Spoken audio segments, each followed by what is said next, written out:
জানে হলে কোনো চিন্তা হবে না, আমার চাইলে আগে তুই দিবে টাকা, আমি দিতে পারছি না। টাকা চাইলে ফেলছিলেন, টাকা চাইলে আমার ছেলে ফেলছিলেন না, আমার ছেলে আমি খুব ঘাটছি, যেমনি বাপ না আমি খুব কষ্ট করছি দুটো ছেলে নি আমার সংসারে। তুমি আমাকে যদি বলো সৌদি আরবে দাও, আমি তোমাদের দিন করে নেবো 45 মাসও দেবো না। সৌদি আরবে গেলে আমার 2 বছর পার হয়ে যায়। আমি সেটা তো বলছি, আমি খুব কষ্ট করছি ছেলে নি। তুমি কষ্ট করছো, তোমার পথটা ঠিক আছে, যদি মানে আল্লাহর কাছে আল্লাহ হয় তাহলে তুমি একটা ভালো থাকবে এই আশাই তোমার সবাই করে, তাই না? তার মানে যাই যদি একটা ভালো জায়গায় পড়ে তাহলে ভালো একটা ইনকাম থাকবে। সৌদি আরবের একটা ইনকাম হলো 40,000 বা 30,000 কোম্পানিতে পাঠাবে, নির্দিষ্ট কোম্পানিটা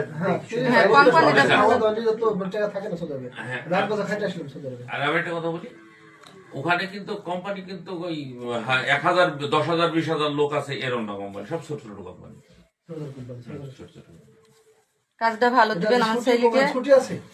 তুমি 1 বছর পর যখন দ্বিতীয়বার ভিসা লাগানোর পর তুমি হ্যাঁ ব্যাংকের ব্যাংকের টাকা ওই 1 লাখ টাকা রিটার্ন দিলে 50,000 টাকা সমস্যা হ্যাঁ ঠিক আছে। কথাটা তুমি বুঝতে পারছো? তুমি পরের বার আবার যদি মনে করো আমি কোম্পানি না না না 100 টাকা খরচ হবে না। আরে আমার লোক, আমি 2 বছর ওইখানে ফ্ল্যাট করছি, আমি 5 মাস ফ্ল্যাট করছি শুধু বন্ধ থেকে কারণে বুঝতে পারিনি।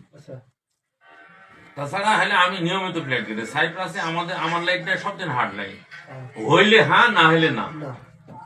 কথাটা বুঝতে পারছো?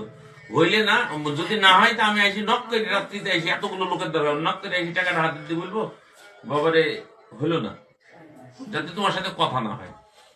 আর যদি হয় তা ওই লোকের বলবো যা উচিত